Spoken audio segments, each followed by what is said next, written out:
sekarang waktunya menyembah Dia di dalam roh dan kebenarannya. Sekarang waktunya menyembah Dia di dalam roh dan kebenarannya. Now is the time, now is the time to worship the Father in spirit and in truth.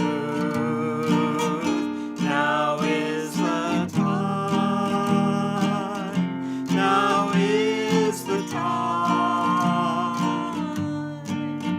to worship the Father in spirit and in truth. Hello, I'm Pastor Dave, and I want to bring you a lesson about something Jesus said when he was on the cross. Halo, saya Pendeta Dave dan saya ingin membagikan sesuatu tentang apa yang diucapkan oleh Tuhan Yesus ketika dia ada di atas kayu salib. Jesus said 7 different things when he was hanging on the cross. Yesus mengatakan 7 hal yang berbeda waktu dia tersalib. But one thing he said was, I thirst. Tapi satu hal yang dikatakannya adalah, aku haus. And I want to look at that today because there is some special meaning for that for you and I. Dan saya ingin kita melihat hal itu karena ada makna yang istimewa untuk hari ini kita pelajari. Jesus went to the cross to die for our sins. Ketika Yesus naik ke atas kayu salib, dia disalibkan untuk dosa-dosa kita. He took our punishment for the sins that we commit. Dia memikul hukuman yang seharusnya untuk dosa-dosa kita. And while he was on the cross suffering for our sins, he said, I am thirsty. Dan ketika dia ada di atas kayu salib, dia menderita untuk dosa-dosa kita, dia katakan, aku haus. Now let's read that in John chapter 19, verse 28 and 29. Kita baca dari Yohanes pasal 19 ayat 28 dan 29. Firman Tuhan berkata, sesudah itu karena Yesus tahu bahwa segala sesuatu telah selesai, berkatalah ia supaya genaplah yang ada tertulis dalam kitab suci, aku haus. Di situ ada suatu bekas penuh anggur asam. Maka mereka mencucukkan bunga karang yang telah dicelupkan dalam anggur asam pada sebatang hisop, lalu mengunjukkannya ke mulut Yesus. Okay, Jesus was saying something more than just asking for a drink of water.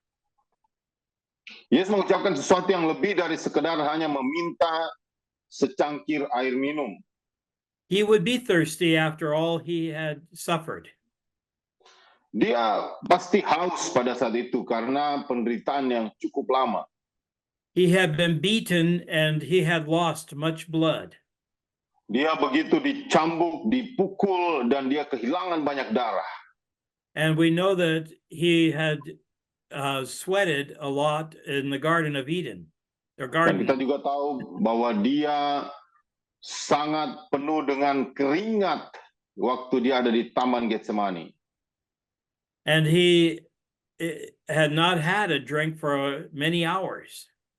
Dan begitu lama dia belum minum. So, but he was saying something more to us than just, I want some water. Dia mengatakan sesuatu yang lebih lagi dari hanya sekedar berkata, aku haus, aku butuh air. Let's go back a little bit in Jesus' life to the well in Samaria. Mari kita kembali melihat kehidupan Yesus ketika dia ada di sumur yang ada di Samaria. Jesus was traveling and he came to a well. Ketika itu Yesus dalam perjalanannya dan dia tiba di sebuah sumur. And the scripture says he was thirsty. Dan kita berkata dia haus. And he met a woman there and he asked her for a drink of water. Dan dia berjumpa dengan seorang wanita di sana dan dia meminta air minum.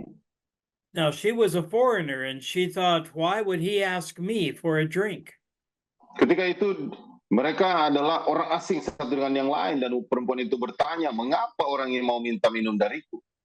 And he said to her, if you drink this water, you will thirst again. But if you drink the water I give you, you will never thirst again. Dan dia berkata bahwa ketika engkau minum air ini, engkau akan haus lagi. Tetapi ketika engkau minum air yang akan kuberikan kepadamu, kau tidak akan haus lagi. And of course, we can understand he was not talking about natural water. Dan pasti kita bisa pahami bahwa yang dibicarakannya bukan air biasa. He was talking about the Word of God. Dia bicara tentang firman Allah. We know the scripture tells us in Ephesians that we can be washed by the water of the Word. Kita tahu dalam Alkitab, di kitab Efesus, Alkitab berkata kita dibasuh dengan air.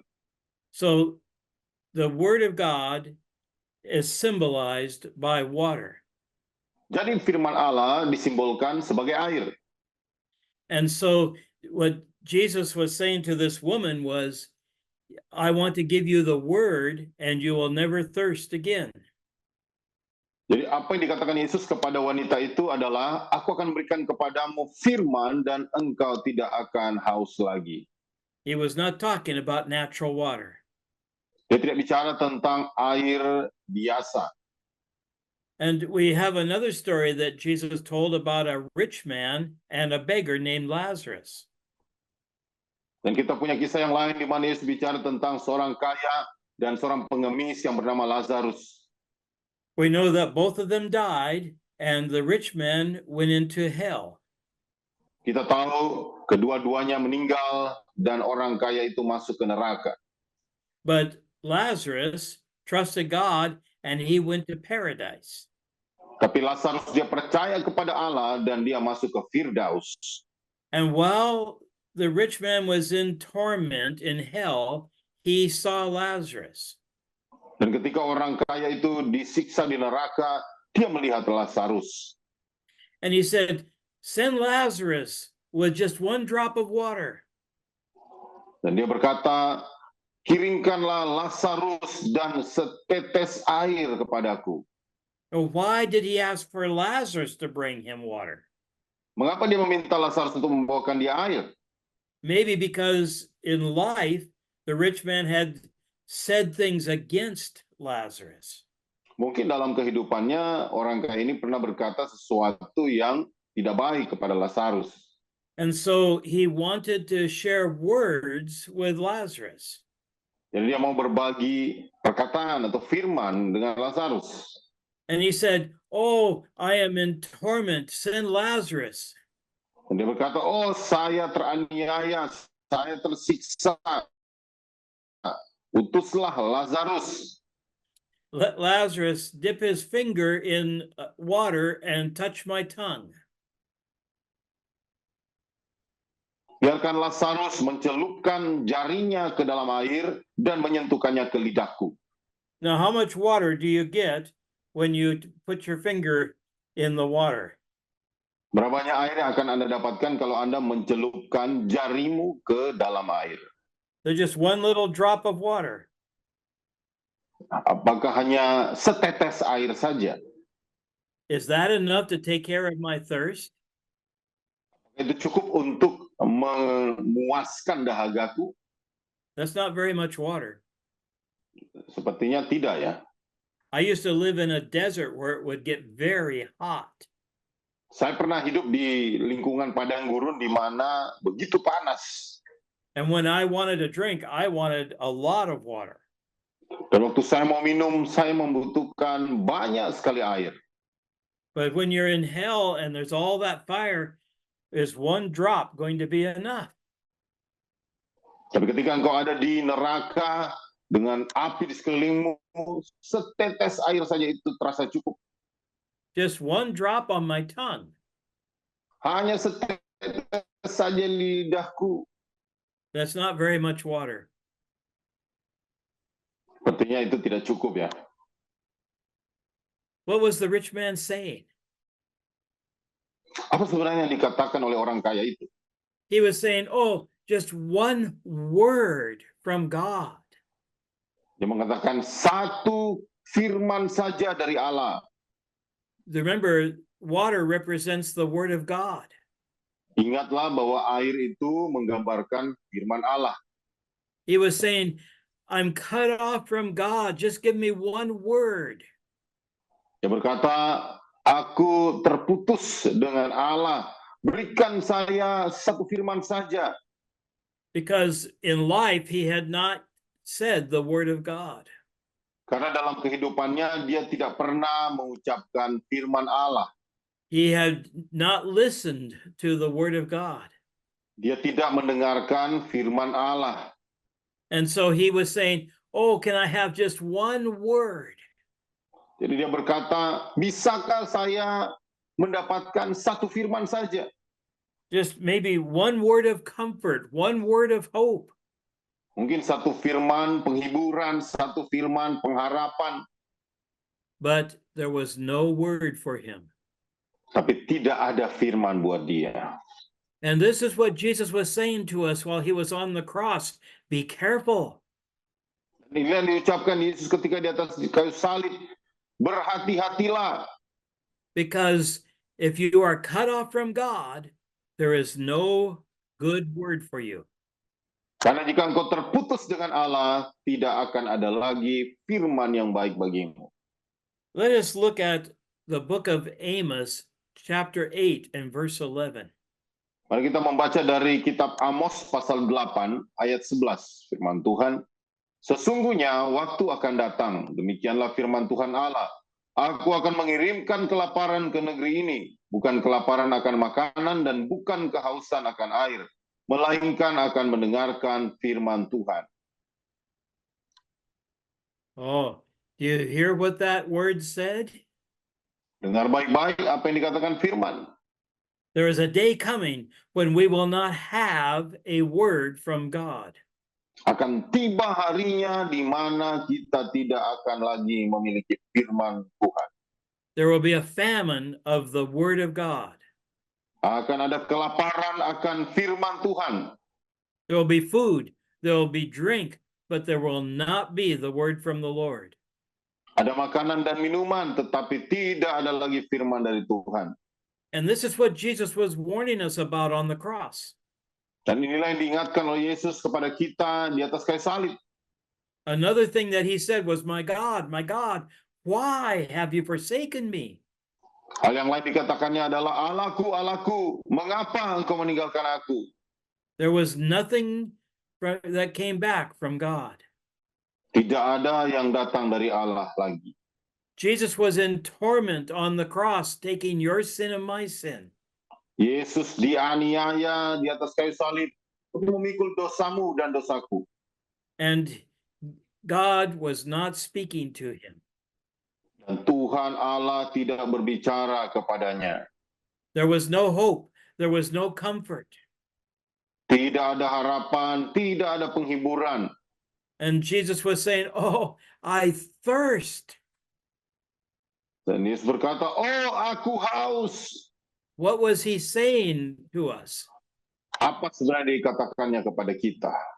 He was saying, I do not have a word from God. Dia berkata, aku tidak memiliki firman dari Allah. And that's a warning for you and I today. Itulah sebuah peringatan buat saudara dan saya hari ini. We have our Bibles and we have church services. Kita sekarang memiliki Alkitab dan ibadah-ibadah kita. But do we listen to the Word of God? Tapi apakah kita benar-benar mendengarkan firman Allah? There's a day coming when we will not be able to hear what God is saying. Akan tiba harinya ketika kita tidak bisa lagi mendengar apa yang dikatakan oleh Allah. Many people have come to the place where they've been put in prison with no Bible. Banyak orang mereka dipenjarakan dan di dalam penjara itu mereka tidak punya Alkitab.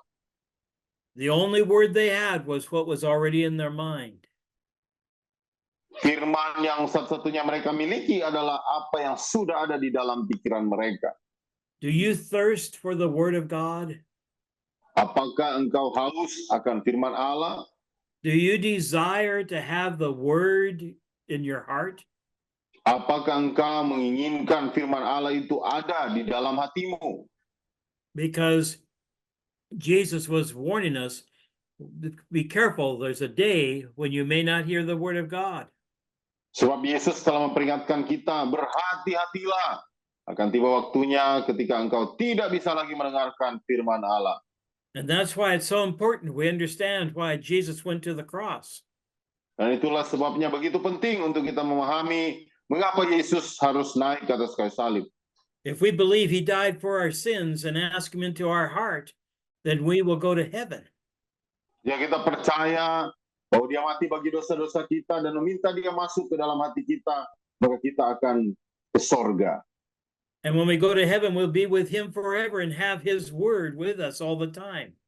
Dan ketika kita ada di sorga, maka kita akan selalu bersama-sama dengan dia dan kita akan selalu memiliki firman-Nya.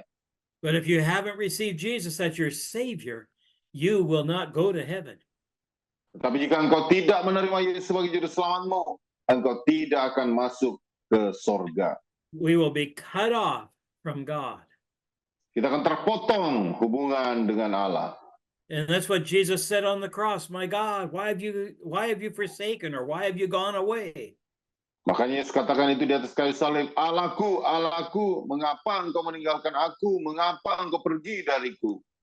And the rich man was crying out, Lord, oh, can't I have just one drop, one word? Dan orang kaya itu berseru, oh Tuhan, tidak bisakah saya mendapatkan satu firman saja? See, Jesus was not crying out because he was naturally thirsty. Saudara, Yesus tidak menangis karena secara natural ya dia haus. When they beat him, he did not say, oh, my back hurts.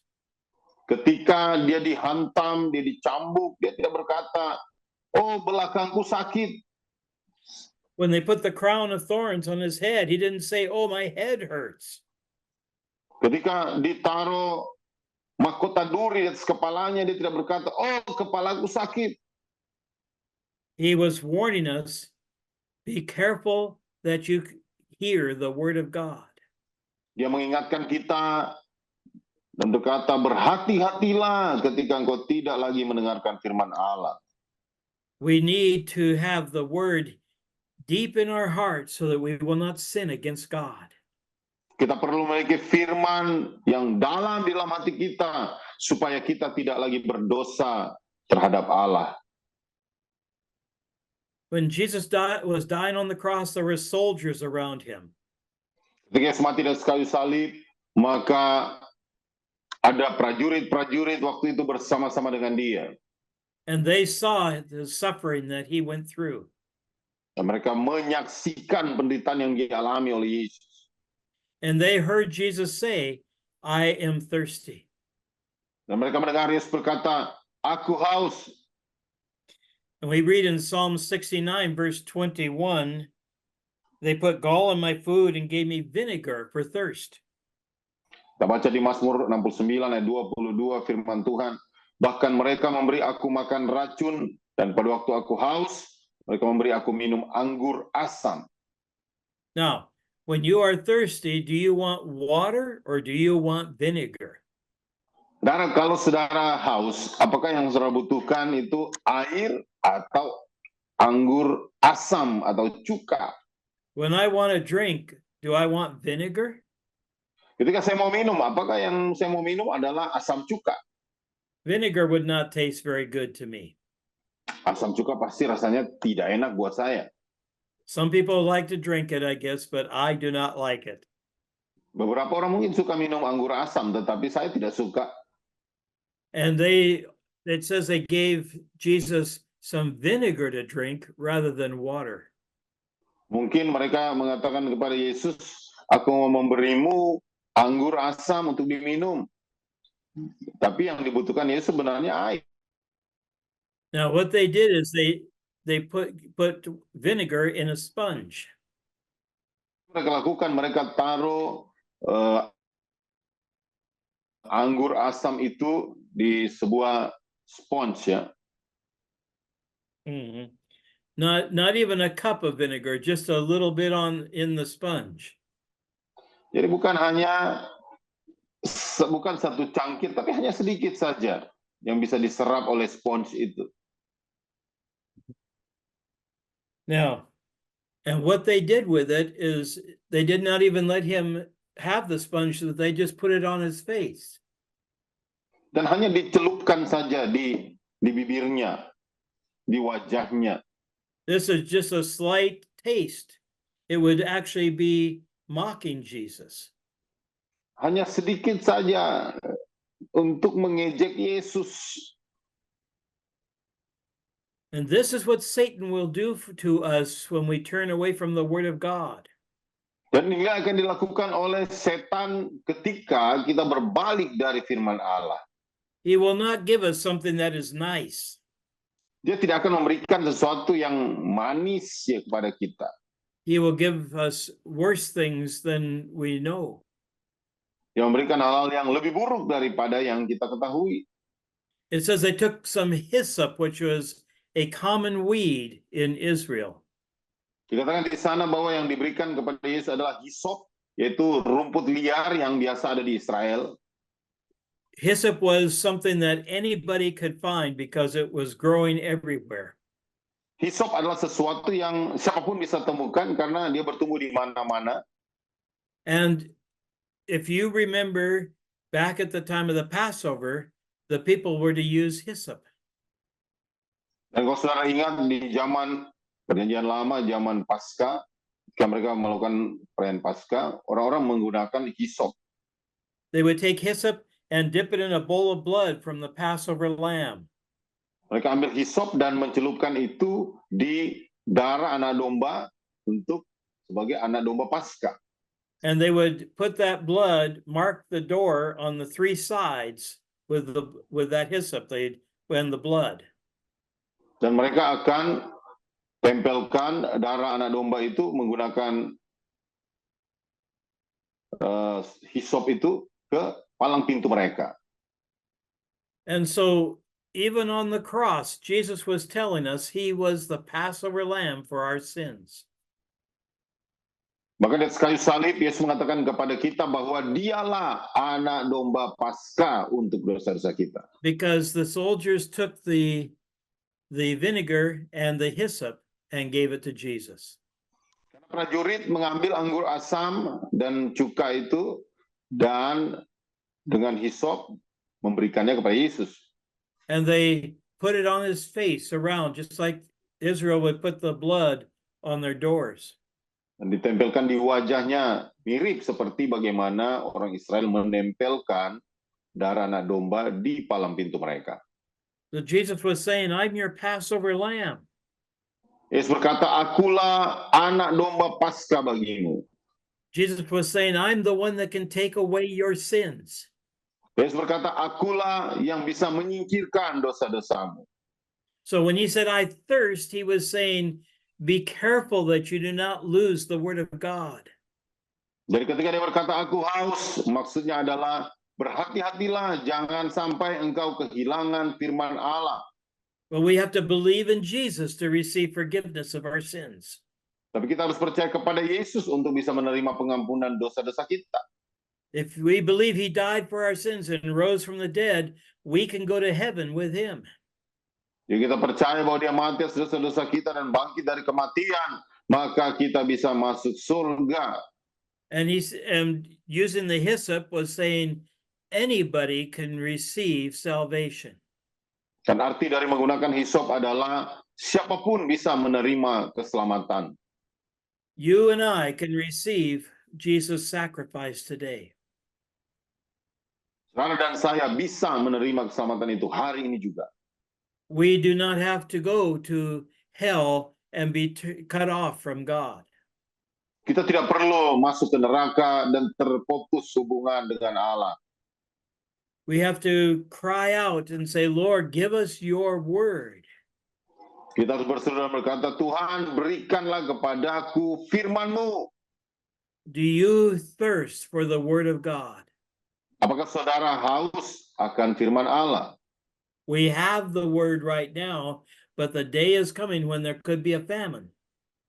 Kita memiliki firman saat ini, tapi harinya akan tiba ketika terjadi kelaparan rohani.